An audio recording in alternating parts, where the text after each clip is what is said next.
Hello friends, today I'm going to show you how we can configure SSL with SQL Server.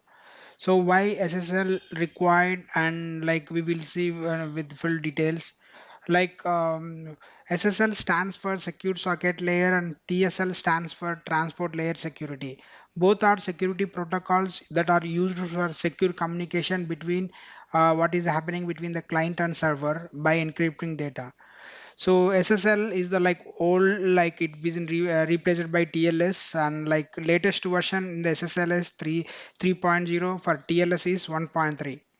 And here what are the TLS versions that supported by SQL Server is like here this is the all like from 2008 to 2020, that is a minimum TLS version. This is the maximum TLS version that is supported. Please remember that TLS supported, it also depends upon the operating system that you are using on top of the on the SQL Server. For example, if you're 2022 you are using on Windows like 16, so it doesn't support one nowadays. It's all depends upon the operating system as well. So where I can see all this, like what are the TLS versions. This is the Windows root key where you can see all the like TLS versions and everything. So this is the root. Here you can see this is the permanent computer, local machine, system, current control set, control, security providers, channels and protocols. Okay, so whatever we are implementing TLS changes or SSL certificates, and ensure that you have to enable Windows team and application team in this process. So first we need to test all these changes, and like in the develop in the test environment, and we need to document, and what are the errors that we might get, we have to document, and we have to add the best practices with the implementation. Once we all are all done, we have to take the OS level backup if we have if your environment does have that facility. And meanwhile you have to, from DBA perspective, you have to take SQL Server, system databases and user databases. Once it is configured and everything, we need to make sure that we are able to connect SSMS and SQL Media, and we need to ask the application team to make sure that they are able to connect. And like okay, so if you want to support latest versions, make sure we need to have .NET 6.2 or above. And so in order to support the latest TLS versions, why SSL TLS are required is generally here we in the to avoid the middleman attacks. Okay, so this is the user, this is the application. When communication is happening, a person, an hacker can track the network connection and open the packets, and can read the data. In order to encrypt these connections from client to application, so we use this encryption.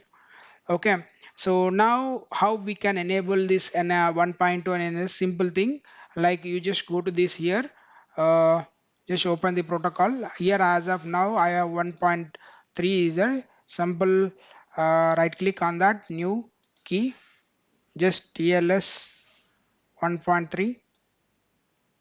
Here again you need to add client and server. If my system is having Windows, my currently I'm doing all of these in Windows 10, it is means client operating system. So the client operating system, by default these two we have to create the D words. So once you create the 1.3 or client and server keys here, so what you have to do here is you just come here and you just create the right click on that new D word, and you can add this enable word disabled by default in this TLS version. It just I'm showing the sample document. Okay, I'm doing removing this. Okay, and you just enable, uh, this should be 1 if you want to enable.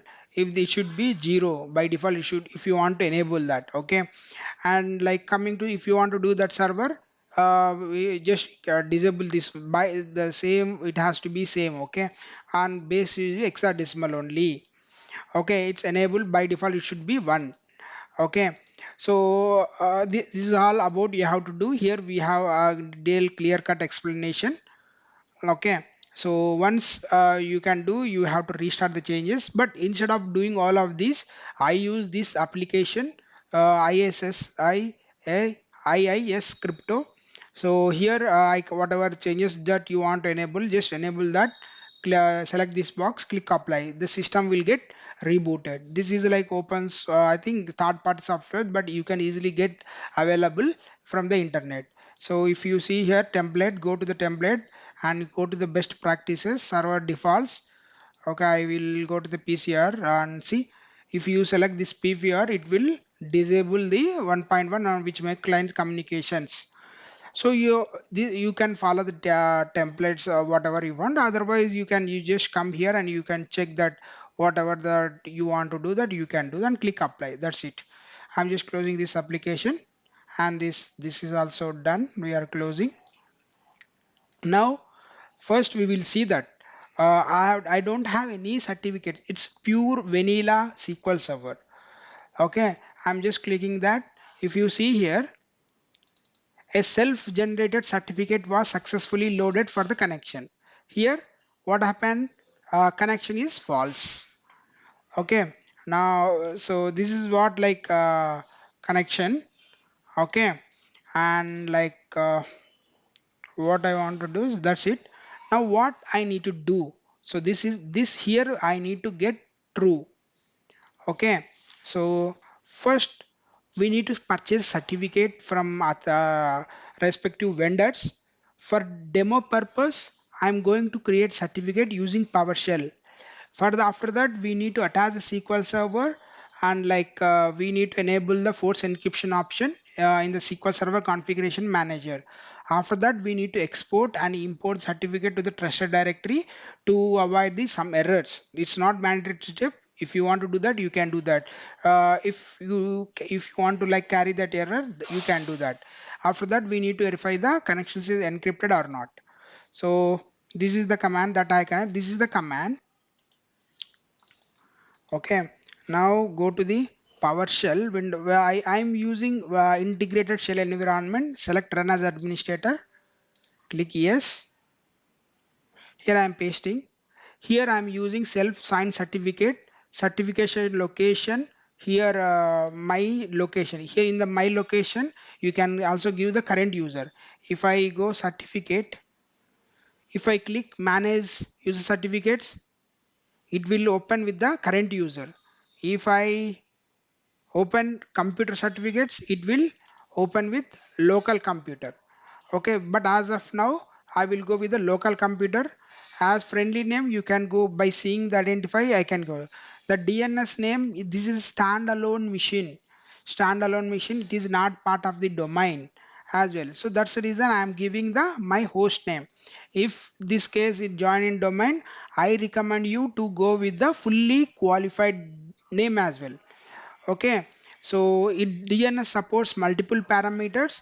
If you have multiple CN alias names or everything, you can without comma, like with this you can give the DNS name as well. With this comma like this, you can pass multiple values as well, with followed with double quotations. I think so. As of now, it's not required for me. Just meanwhile, you will go with the self-signed certifications options. Okay, all we are having here. So what are the default parameters and the exchange key? Okay, everything you just go through this for better understanding of this. This is like out of our scope by DBA, but just for practical purpose, we need to learn that about this command. Okay, and as of now, this is my command. I'm just pressing execute. See, this is a thumbprint 0A, and this is the just common name is Lenovo. Okay, now what I need to do here is I need to open the local sorry, local computer certificates. Go to certificates, just refresh here. It got here Lenovo issued to Lenovo on this expiration date, client authentication purpose. See here, you can see the friendly name SQL Server certificate. Okay, so this is what you need to do. Now open your configuration manager. As of now, I have so many SQL Server. Right now, where I'm doing on this SQL Server 2022 default instance. Now go to the protocols here. Now right click on that properties. Go to certification here. select the SQL Server certificate, click view. Now go to the details, and here you can see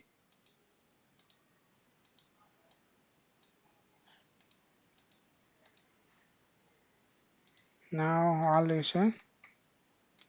Now thumbprint. See, this thumbprint. This thumbprint should be match. Okay, just you need to verify. Okay, you have multiple environments. That's it. Okay. Now I'm selecting this here. Okay, click apply. Any changes made will be saved however they will not take effective until the service is stopped or restart. Click OK and go to the flags button. Here you need to force the SQL Server to the encryption. Yes. Okay. What about this option? Is this option for only for SQL Server 2022? It will be not there. This option means uh, if the client is also having certain high protocols, high standards, then only the connection will going to get connect. Otherwise it will not going to get connect. If I click OK, apply, OK, and go to the OK. Now I am going to this to the practicals to show their differences.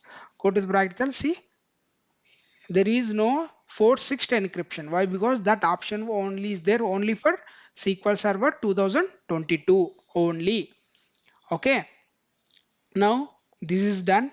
Meanwhile, what you need to do here is go to this.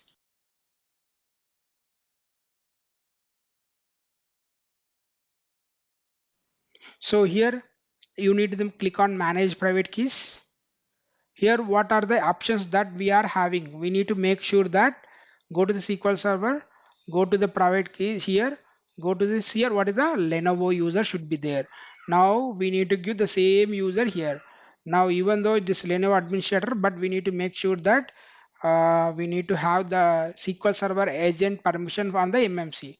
Now click that, select the read field control, click apply. You need to make sure this setting has to be done. Okay, now we have done that. Now what we need to do, you just go through that, go to the configuration manager and restart.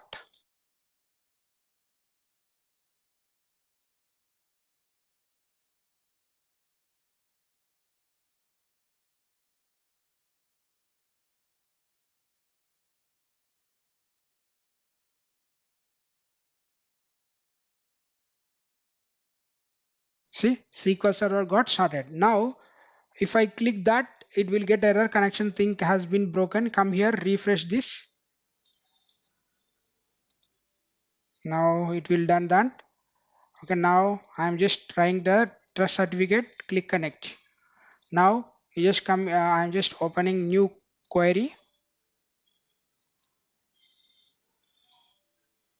Now come here, trust certificate, that's it. Now click OK.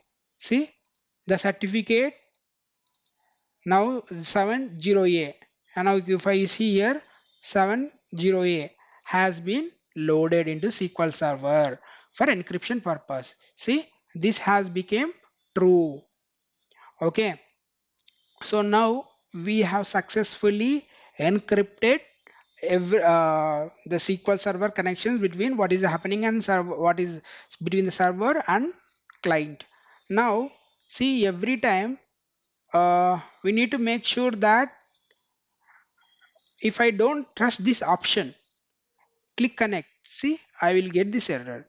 Why? Because if I go here, not in the local machine here, if I double click on that, see, if you see this arrow means this is not yet trusted. Okay, to enable this trusted, what we need to export this. Now click next. Yes, next, next. Give the password option. I give the password very complex. Here I am giving as a 123 only. Okay, next. Now go to this, go to the desktop. Here, new folder. Today I am just writing this. Now, now SQL Server SSL. Just I give that name. Now click finish. I have exported that key. Now come to the root trusted domain, come to certificates here. This Lenovo is already there, okay. It was created on the time of this time, okay. It will going to expire of this time. Don't touch this, okay. So in your case it be some your name, okay. Now come here, import. By default it is select as a local user, local. Now here I don't see any, right? So now you need to select all files, select next thing, next, give the password as 123, next, next, finish. Now we have enable. Now go to certificates here, double click on that. See that cross mark has been removed. Now if you want to I just don't trust this option, just connect, it will get connect, okay. So why? Because my connection is already trusted. That's how you can make sure that you can avoid that error, okay. Now here we have one document. So which one version that supports, what are the operations that's here.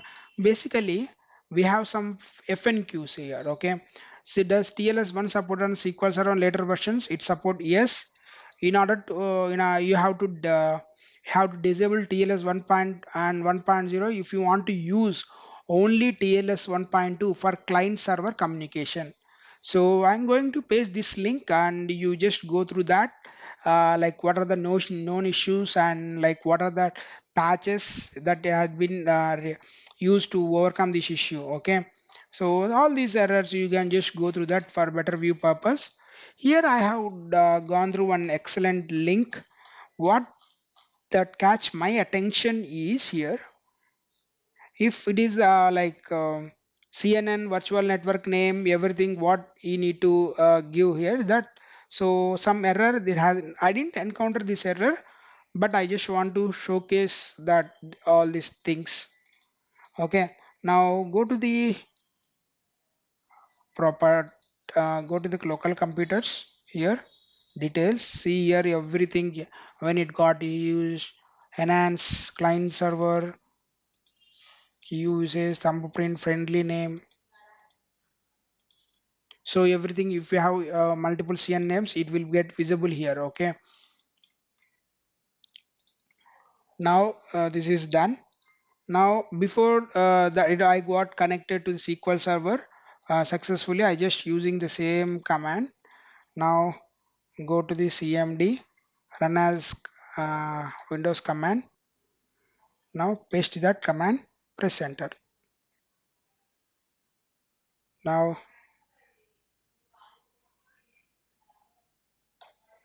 it got connected, okay. So now what I will do, I will use this command only, copy, sorry. Now you just paste it there, press go, enter. It got true. See, I am successfully connected using SQL CMD as well. When my what I need to do here is in the connection string, if you are using connection string, you need to use encrypt is equal to true. You need to use this command and you need to use something like trusted this. I'm using SSMS 20.1. That's the reason if you are using lower versions, these options you are not going to get, okay. And like you need to use this option trust certificate in the additional in the connection string as well. So once it is done, like during these errors, during this, like before I come making a video, I tried something at that time I got all these errors. Up to here is one error. This is second error and this is third error. So to this error we need to trust that import that into trust directory. For this we need to make sure that CNN name, DNS name. For this error we need to mention the CNN name rightly. If I go here, DNS name, or like we can pass multiple DNS names. So like if he has a virtual cluster or virtual name or like whatever it could be. Okay. If we are able to connect to the SQL server, we can pass it. And before testing everything. You just implement, and based on the trial and errors and best practices, you have to document each and everything, and you can go for the production. So I hope I have covered all the things, and I'm going to give all these documents in the comment box. If the link will get changed, you can get it from comment box. I will going to pin that. If there is me I missed, you can get it from the LinkedIn. Okay. I hope you may like all my initiative efforts. Thank you. Bye.